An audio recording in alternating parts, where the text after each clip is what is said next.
Hi, my name's Phil. I like talking about politics, and in this video it looks like face masks are still controversial as a colossal amount of whining has issued forth from the right wing, and exclusively, as far as I can tell, the right wing of English society. But first, if you'd like to be notified of daily news and politics, please subscribe to the channel and click the bell notification icon. So, the implementation of compulsory face masks, for shopping at least, in England looks set to be finally introduced. I'm not really sure why it shouldn't be in place for going into any business indoors. Even restaurants, I know you can't eat or drink with it on, but you could go in there and go to your table with it on. You could leave the table to go out, and you could leave the table to go to the toilet and back with a face mask on. But there it is, at least in shops, it's still a big improvement. And after it's proven to be a success in other countries some time ago, you know, we have been playing a very, very slow game of catch up throughout this crisis, even though we should have been ahead of the game because we had more notice than lots of other countries. We announced that it was going to be a thing, and then Michael Gove said that it wouldn't. Then the government said to ignore Gove, no problem, and we were going to have to wear them, but not for another couple of weeks. So they don't become compulsory until July the 24th. Fair enough, giving people time to get one. You can't just announce it like they have a lot of things for the next day. But I do judge anyone that isn't poor. I get it if you don't have enough money. But for anyone who does and doesn't already have at least one reusable face mask, I do judge those people. I don't think it takes 11 days. Now, Matt Hancock revealed that there is a massively disproportionate level of COVID amongst shop workers, thus demonstrating just what a breeding ground for the virus a shop is. We now know much more about how the virus behaves. We always knew it was going to spread much more easily indoors anyway, because we know how viruses in general work. But in this particular case, we know that it hangs in the air for a bloody long time. So indoors is a particularly dangerous place to be, where other people are also going or have been. You don't even have to be, this is the thing, you don't even have to be in close contact with someone indoors. Just being in the same space that someone was there a few minutes ago or even a couple of hours ago is hazardous, unless everyone is wearing masks. That being said, we've known for ages, you know, if everyone wears masks, you massively cut down the transmission of the disease. Never mind that we now know more about the virus. We knew enough. But the level of whining from the right is quite spectacular. And I mean that literally. Because it's way over the top. Even, and this is what surprised me, even compared to the complaining about the initial lockdown. Because it reminds me of when I taught in schools. I haven't taught in a school for quite some time, over 10 years, but when I did. See, a lot of schools have a uniform, and that can include a tie. And you'd get from the kids, oh, it's choking me, it's choking me. And you'd be there going, I'm wearing one. I'm fine. Don't try and tell me it's choking you. I know it's not. You just don't like it. And it just reminds me of that level. It's like a kid writhing around on the floor. Oh, I can't breathe, I can't breathe. It's a particularly unfortunate thing to be able to say about a piece of fabric over your face in the current political climate as well. I mean, the lockdown was an actual imposition. Here's the thing, you know, and some of that's still in place. So, for example, my gaming club isn't open. That's fine. I understand the reasons. But I also do appreciate that if you don't understand the seriousness of this pandemic, because you're a colossal moron, you won't see the safety measures. You'll only see the imposition because the safety measures are pointless as far as you're concerned because, you know, you're an idiot. Of course you'd complain. I get that. Imbeciles are people too. Have to account for their feelings. Yes, absolutely.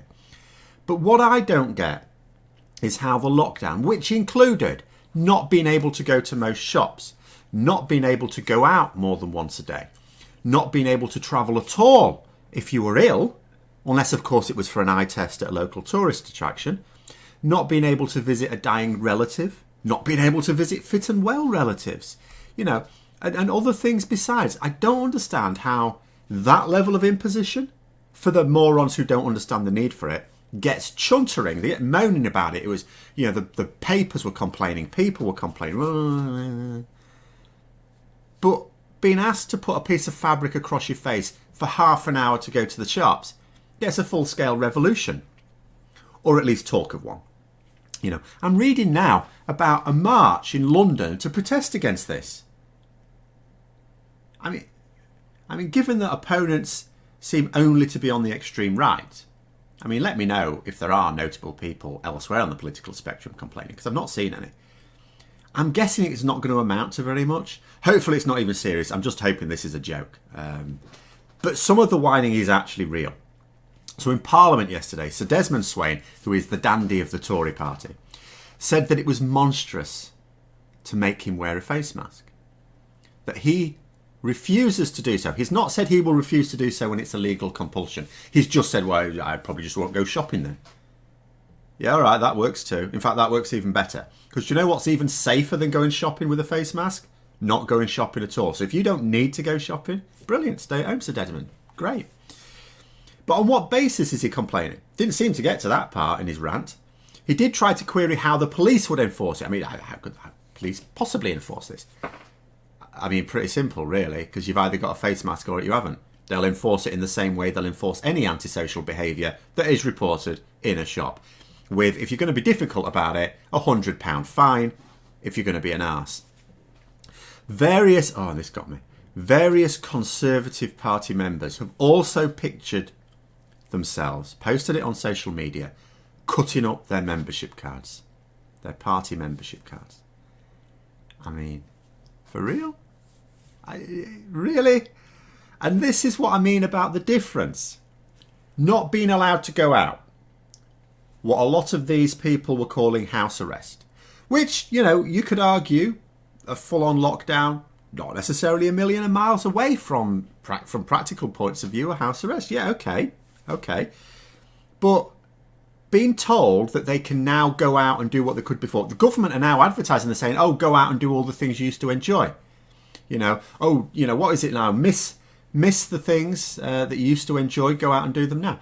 I miss Labour governments. I wish I could go out and enjoy that now. I might have to wait a bit. But anyway, even the government are saying, you know, go out and go out. But if you're going to go to a shop, could you just put, you know, a bit of cloth across your face?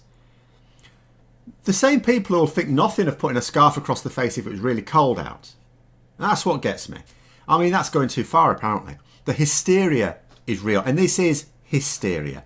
I can see now why the Conservative government avoided imposing this measure earlier.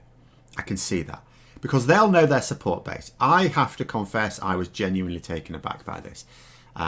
Just how much bitching there is. It was a complete shock to me. I knew there'd be some. But calibrated, as I say, against the response to the lockdown. You go, lockdown, much more severe. Face mask, much less severe.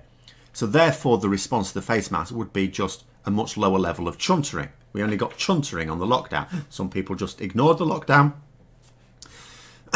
Obviously, you can't ignore the face mask because the people in the shops will just tell you to piss off. But this is completely out of kilter with that. When you calibrate it against the response to the lockdown, it's completely out of kilter. So someone living in Scotland, for example, was telling me that people there were also rarely wearing face masks. It was the same experience I had here in England. But when they were made compulsory, they said, well, people just started wearing them. And that was all there was to it. There was no outpouring of grief. And as keeps being pointed out, these are the same people. The ones complaining about the face mask are exactly the same people who go on about the Blitz Spirit. You know, when other people are having to face some imposition that they are not, they go on, oh, the Blitz Spirit, you're a bit of a snowflake, aren't you? A bit weak. Come on, bit of backbone. Where's that Blitz Spirit? When during the actual Blitz, children had to wear face masks. Genuinely uncomfortable and claustrophobic. And I bet those children complained a lot less than these snowflakes right now. You know, someone tried to tell me yesterday that it's an erosion of our rights. I mean, since when have we had a right to not wear essential safety equipment, is my response. I mean, the legislation compelling people to do so in the workplace has existed since before I was born.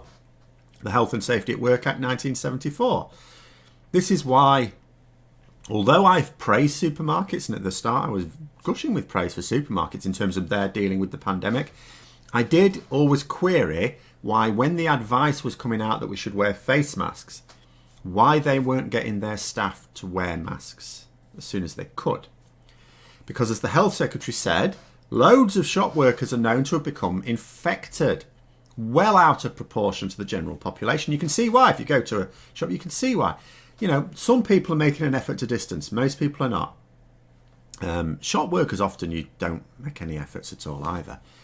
I mean, I would have thought, just without new legislation, just with the Health and Safety at Work Act, surely a risk assessment should have thrown this up earlier, because this was an extra hazard with working. It's an absolute madness to me that people working in indoor settings are not being compelled to wear masks. It shouldn't just be shops. It should even be offices. You know, when I go back to teaching in September, where there's not going to be anything in place, the Department for Education have said there's not even going to be any social distancing. Because the schools were saying, how can we do this with social distancing? They said, you can't, so you're not going to. No, nothing's going to be in place. I'll still wear a mask. I mean, nurses and surgeons manage it for hours, with far more restricted PPE than just a simple mask. Nobody suggests that it's against their rights to have to do so. Where have these people been campaigning for doctors and nurses having to wear these monstrous face masks up until now? And I can't see any of these people arguing that should they ever need major surgery or ever have needed major surgery, that their surgeon and their team should be carrying out their activities with just a t-shirt and jeans and no protective wear at all. Quite spectacular. But there it is. This is the madness that I am trapped on an island with. Hope you found the video interesting. If you did, don't forget to click the like button, and if you'd like to support the channel further, please also click the Patreon link for details, and until next time, I'll see you later.